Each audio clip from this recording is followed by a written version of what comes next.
Hello दोस्तों, नमस्कार। मैं डॉक्टर सुरेंद्र प्रसाद खंसली, ज्योतिष आचार्य। आज ज्योतिष की इस नई श्रृंखला में आप सभी लोगों का स्वागत करता हूं। दोस्तों, आज बात करेंगे हम कर्क राशि की, और जो ये कैंसर साइन है इसके बारे में बताएंगे। और जो ड्यूरेशन होगा वो होगा 18 सितंबर से और 2 अक्टूबर का था। अब जो ये 18 सितंबर से 2 अक्टूबर का जो समय है ये क्यों महत्वपूर्ण है कर्क राशि के लिए, इसके बारे में जानकारी देंगे। दूसरा ये देंगे कि 18 सितंबर से और 2 अक्टूबर तक दो दो जो है ग्रहण लग रहे हैं। वो पहला चंद्र ग्रहण और दूसरा सूर्य ग्रहण। तीसरा मैं ये बताऊंगा कि सूतक किसे कहते हैं और सूतक काल क्या होता है, और सूतक काल में अच्छे कार्य क्यों नहीं करने चाहिए जब चंद्र ग्रहण और सूर्य ग्रहण लगता है। इसके बाद मैं बताना चाहूंगा आपको कि जो ये प्रभाव है, ये जो पूर्णिमा और अमावस्या का इतना बड़ा प्रभाव क्यों है। दूसरा, जो शुरुआती जो भाद्र पक्ष की जो पूर्णिमा है उसमें उसमें उसमें शुरू होता है, ये पितृपक्ष शुरू हो रहे हैं। और ये पितृपक्ष जो जाएंगे वो अश्विन मास की जो कृष्ण पक्ष की जो अमावस्या है यहां तक जाएंगे। तो जो पूर्णिमा तिथि है वो 18 सितंबर को, और जो अमावस्या तिथि है वो 2 अक्टूबर को आएगी। चलिए शुरुआत करते हैं कर्क राशि की। और कर्क राशि में मैं आपको बताना चाहूंगा, ये बहुत महत्वपूर्ण राशि है। जो चंद्रमा और सूर्य हैं, ये दोनों जो हमारे आकाशीय जो हमारे ये प्लेनेट है, एक प्रकार से ज्योतिषीय चक्षु हैं। कहा भी जाता है चंद्रमा मनुष्यो जातो सूर्यो चक्षु अजायता, इस प्रकार से कहा जाता है। तो सूर्य और चंद्रमा का विशेष करके जो ये हमारी धरती है ये संवेदनशील होती है इनके लिए। इनका जो प्रभाव जो हमारी धरती पर होता है वो ये पूरी धरती और यहाँ तक कि जो पूरी प्रकृति है ये इनसे ओतप्रोत है, हमारे चंद्रमा और सूर्य से। इनका प्रभाव सारी सारी धरती पर, सारी प्रकृति पर एक जैसा पड़ता है। और वो प्रभाव हमारी जो कुंडली में जो ग्रह लिखे हुए हैं, हमारा जब जन्म हुआ था उनके आधार पर, और उनकी दशा और अंतर्दशा क्या चल रही है उनके आधार पर विशेष रूप से प्रभावित होती है। चलिए मैं आपको बताना चाहूंगा कि कर्क राशि पर ये प्रभाव किस तरह से पड़ रहे हैं। आइए, सबसे पहले मैं कहूंगा कि चंद्रमा का जो अंक है, जो कर्क राशि का जो अंक है वो है 4, वो है 4।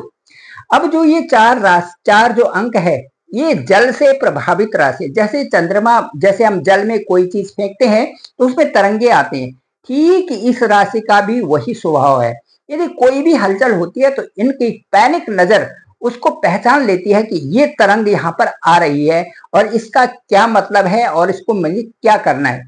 यदि भी किसी भी जातक की कुंडली यदि अच्छी है, उसका जो 1, 5, 9 अच्छे हैं, साथ में उसका जो शनि है वो बहुत अच्छे स्तर पर है, उसमें जो बृहस्पति है बहुत अच्छे स्तर पर है, तो इनकी पैनिक नजर बहुत जल्दी पहचान लेती है इन तरंगों को, और होने वाली चीजों से ये बहुत पहले ही इंट्यूशन से प्रभावित हो जाते हैं। अब मैं आपको ये बताऊंगा कि यदि यदि इनका शनि लग्न में है, यदि कहीं पर भी 12वें स्थान में है और वो किसी तरह से मैलिफिक है, तो मोटे मोटे चश्मे लग जाते हैं इनको जल्दी से आंखों में। तो इस तरह से मैं कहने का मतलब मेरा ये है कि हालांकि हालांकि जो है और ग्रहों का भी बहुत महत्व है, लेकिन साथ साथ में ये भी आवश्यक है कि यदि अच्छाई है तो ये जल्दी से पहचान करके और उन चीजों को तीक्ष्ण बुद्धि से देख लेते हैं कि ये क्या हलचल होने वाली है और किस तरह से इसका प्रभाव होगा। आइए, सबसे पहले आते हैं हम 18 सितंबर को से श्राद्ध पक्ष शुरू हो जाएगा। श्राद्ध पक्ष क्या है? एक ऐसा पक्ष, पक्ष का मतलब 2 पक्ष आते हैं महीने में। एक को हम कहते हैं कृष्ण पक्ष और एक को कहते हैं शुक्ल पक्ष। तो शुक्ल पक्ष और कृष्ण पक्ष, इसी तरह से जो ये श्राद्ध शुरू होगा, ये कृष्ण पक्ष, ये जो है पूर्णिमा तिथि से शुरू होगा, और ये जो अश्विन मास की जो कृष्ण पक्ष है उसकी अमावस्या तक चलेगा। ये हो गया, ये पूर्णिमा से और अमावस्या तक चला, मतलब ठीक जो है 15 दिन का हो गया ये पक्ष। 15 दिन का पक्ष हम कहेंगे उसे शुक्ल पक्ष, और लास्ट में जब अमावस्या आएगी, और अमावस्या के बाद का जो पीरियड होगा वो शुक्ल पक्ष हो गया। अमावस्या से पिछला वाला जो पीरियड होगा उसे कृष्ण पक्ष कहेंगे। अब जो हम इन चीजों को देखते हैं कि पूर्णिमा तिथि के बाद जो पक्ष, जो ये कृष्ण पक्ष है, और इसमें जो ये आएगी अमावस्या तक जो रहेगा, इसमें श्राद्ध इनमें होंगे। और ठीक 2 अक्टूबर को जब वहां पर अमावस्या आएगी उस समय श्राद्ध पक्ष खत्म होंगे। तो इसमें हम जो पितृ लोग होते हैं, पितृ मतलब जो हमारे हमारे जो बाप दादा होते हैं, ये जब यहाँ धरती से चले जाते हैं तो एक पितृलोक पे जाने का हम ऐसा अनुमान करते हैं कि एक पितृलोक है जहां पर बहुत सारी सुविधाएं, वहां पर ये पहुंच जाते हैं। अब जब वो ये पितृपक्ष आता है तो 15 दिनों के लिए अपने परिवार अपने अपने परिवारों को आशीर्वाद देने के लिए धरती में आते हैं, ये मान्यता है। और हमारी धार्मिक मान्यता के अनुसार वो 15 दिनों में हमें आशीर्वाद दे करके और ठीक 15 दिन तक इसी धरती में रह करके उसके बाद फिर अपने पितृलोक को चले जाते हैं। इस तरह से ये मान्यता बनाई गई है। अब मैं ये कहूंगा कि जब 18 सितंबर आपका आएगा तो 18 सितंबर को उस दिन चंद्र ग्रहण होगा। अब चंद्र ग्रहण जहां पर भी लगेगा, जिस क्षेत्र में भी लगेगा, वहां जहां से दिखाई देगा वहां पर सूतक लगेगा, और जहां से नहीं दिखाई देगा वहां पर सूतक नहीं लगेगा। सूतक चंद्र ग्रहण का 9 घंटे का लगता है। 9 घंटे पहले ही, चंद्र ग्रहण के ठीक 9 घंटे पहले से सूतक लग जाएगा। और सूतक काल में कोई भी पूजा पाठ या कोई भी जो शुभ कार्य हैं वो वर्जित होते हैं। ठीक है जी। अब ये है कि उस समय हम अपनी मूर्तियों को भी स्पर्श नहीं करते और उस समय कोई भी पूजा पाठ नहीं कर सकते। क्यों नहीं करते? क्योंकि उन 9 घंटों में ये जो धरती है और ये जो प्रकृति है वो एक संवेदनशील हो जाती है और उनमें नेगेटिविटी उस समय आ जाती है। यदि उस समय कोई कार्य किया जाता है तो शुभ कार्य उस समय नहीं करना है, क्योंकि शुभ कार्य को करने से कोई ना कोई विघ्न बाधा आती है। अब जो सूर्य ग्रहण है वो ठीक जो है उससे पहले, सूर्य ग्रहण जो लगेगा, जो अमावस्या को लगेगा, जो 2 अक्टूबर को लगेगा, उससे ठीक 12 घंटे पहले सूतक शुरू हो जाएगा। सूतक क्या है? वही संवेदनशील, उस समय धरती हो जाती है, प्रकृति हो जाती है, एक नेगेटिविटी आती है और उस काल में कोई भी शुभ कार्य नहीं करना होता।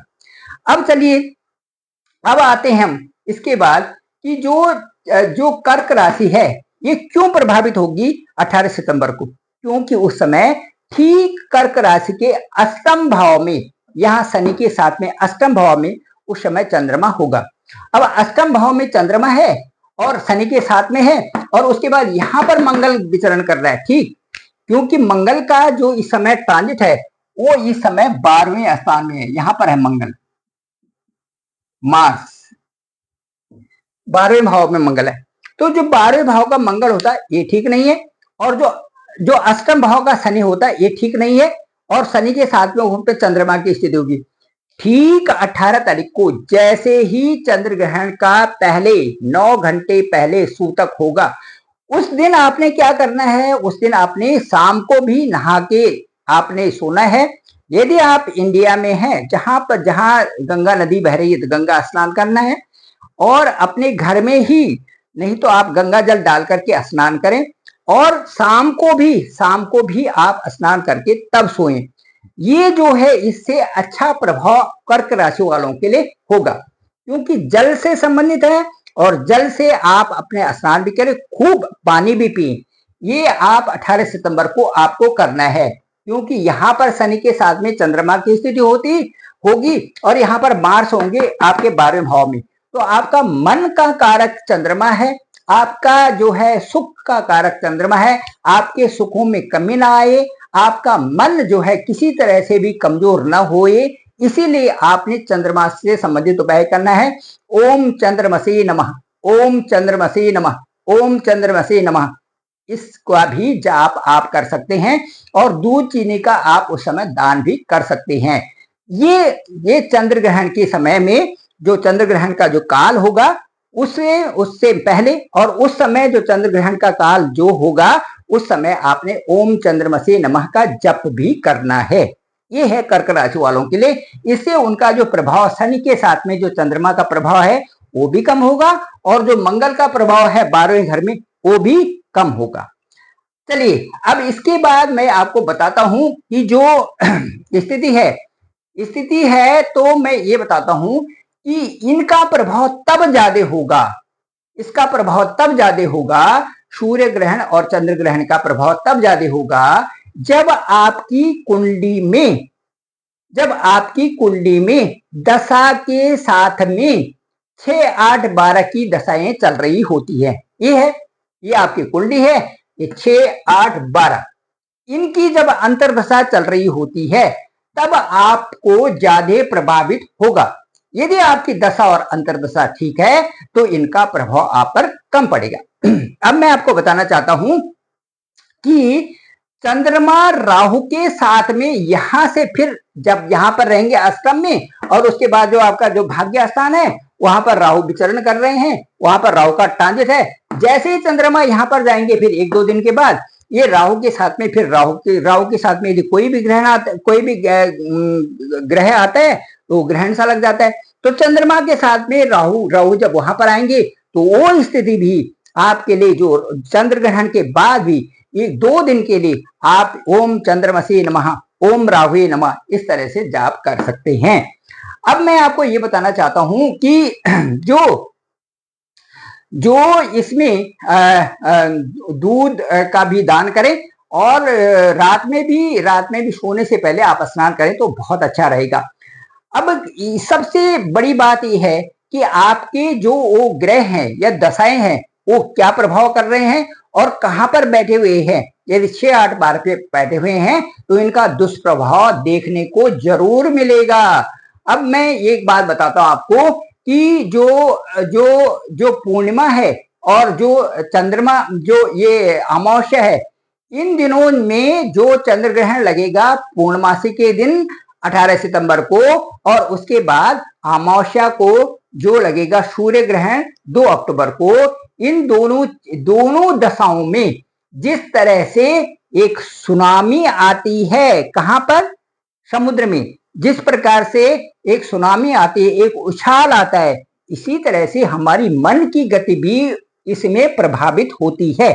कर्क राशि वालों के लिए मैं स्पेशल कहूंगा क्योंकि ये जल तत्व की राशि है, जल के कारक हैं, इसलिए इन दोनों में इस महीने में जो ये 18 से और 2 अक्टूबर का जो पीरियड है, इसमें 2 जो ग्रहण आएंगे इनका प्रभाव दिखाई देगा।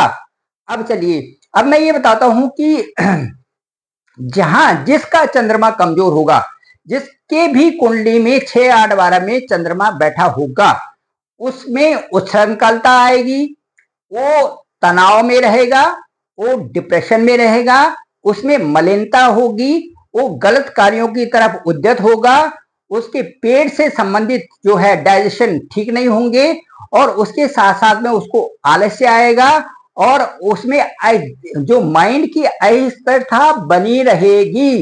ये सारी चीजें चंद्रमा के कमजोर होने से, चंद्रमा का प्रभाव जब कम होता है उसके कारण ये सारी चीजें दिखाई देती हैं। आप देख लीजिए, आपकी कुंडली तो मेरे पास है नहीं, लेकिन जिनका भी 6, 8, 12 में चंद्रमा होगा और 6, 8, 12 में जो चंद्रमा है उनकी यदि दशा और अंतर्दशा भी उसी तरह से चल रही है तो उनके साथ में ये प्रॉब्लम्स होनी स्वाभाविक है। 6, 8 और 12 में यदि चंद्रमा होगा, कई लोग डिप्रेशन में होंगे, कई लोगों की स्थिति ठीक नहीं होगी, कई प्रकार से सोचने में लगे रहते होंगे, केवल थिंकिंग, और कई लोगों की अनिद्रा भी होगी, जो सोने का जो उनका समय ठीक नहीं, और कई प्रकार से लोग सोते भी नहीं है जब 6, 8, 12 में चंद्रमा का गोचर होता है, या 6, 8, 12 में यदि कुंडली में चंद्रमा है तो इस तरह की स्थितियां इसमें बन जाती हैं। अब मैं आपको ये बताऊंगा कि कर्क राशि के अष्टम भाव में शनि के साथ में जब यहाँ पर गोचर करेंगे 18 सितंबर को चंद्रमा, तो 2 दिन का जो एक काल होगा इसमें इसी तरह से परेशानियां आ सकती हैं। इसलिए आप जो ये दिन है इसमें कोई रिस्क वाला काम न करें, कोई वाहन भी बड़े ढंग से चलाएं, और अष्टम की ढैया भी आपकी चल रही है, इसलिए अस्थिरता न लाएं, और जो भी काम करें पॉजिटिवली से करें और अपने डिसीजन के अनुसार वो कार्य करें, क्योंकि अष्टम भाव का यहाँ पर चंद्रमा भी होगा और आपकी ढैया भी इस समय उतरती हुई ढैया है। हालांकि उतरती हुई ढैया कई प्रकार से आपको लाभ पहुंचाएगी, लेकिन इसके साथ साथ में मैं कहना चाहूंगा कि ढैया का प्रभाव भी वैसे होता है जैसे 7.5 का होता है। इसलिए इस पीरियड में जो ये 18 सितंबर से और जो 2 अक्टूबर का ड्यूरेशन है, इसमें आप ओम चंद्रमसे नमः या फिर उसके साथ साथ इस चंद्रमसे नमः इसका जाप करते रहें, या ओम नमः शिवाय का जाप करते रहें, ये आपके लिए अति उत्तम जप होगा। Thank you very much. मैं डॉक्टर सुरेंद्र प्रसाद खंसली, ज्योतिष आचार्य। डिस्क्रिप्शन पे मेरा नंबर है 9868280191। आप डायरेक्ट मुझे कॉल भी कर सकते हैं, मैं आपका कॉल जरूर पिक करूंगा। और आपकी जो जन्म के समय में जो दशा अंतरदशा है वो बहुत महत्वपूर्ण है। आपकी दशाओं के साथ में 6/12 की दशा तो नहीं चल रही है, ये उससे भी ज्यादा महत्वपूर्ण है। और ये ज्यादा महत्वपूर्ण है कि आप कैसे हैं, आपका क्या स्वभाव है, क्या आप डिटर्मिन है कि नहीं है, उच्छृंखल हैं, किस तरह से आप हैं, उस स्वभाव का भी इसमें बहुत प्रभाव पड़ता है जब दशा और अंतर्दशा ठीक नहीं रहती। ये सारे उपाय आपको बताए जा सकते हैं और मैं समझता हूं कि आपके लिए बहुत अच्छा होगा। आपका जरूर पिक करेंगे, लेकिन केवल वही लोग ही मुझे कॉल करें जो बहुत नीडी हैं और जिनको आवश्यकता है, उन्हीं को मैं ये चीजें बताऊंगा। और मुझे अच्छा लगेगा कि आपको इन चीजों से आप प्रभावित होंगे और आप उन कामों को करेंगे जिससे कि आपका जीवन बहुत अच्छा मंगलमय होगा। और आप सभी के मंगलमय होने की कामना करता हूं। मैं डॉक्टर सुरेंद्र खंसली, और मेरे इस चैनल को आप लाइक करिए, सब्सक्राइब करिए, दूसरे लोगों तक भेजिए ताकि सभी लोगों को इसकी जानकारी प्राप्त हो सके। आप सभी लोगों का धन्यवाद, आप सब लोगों का आभार।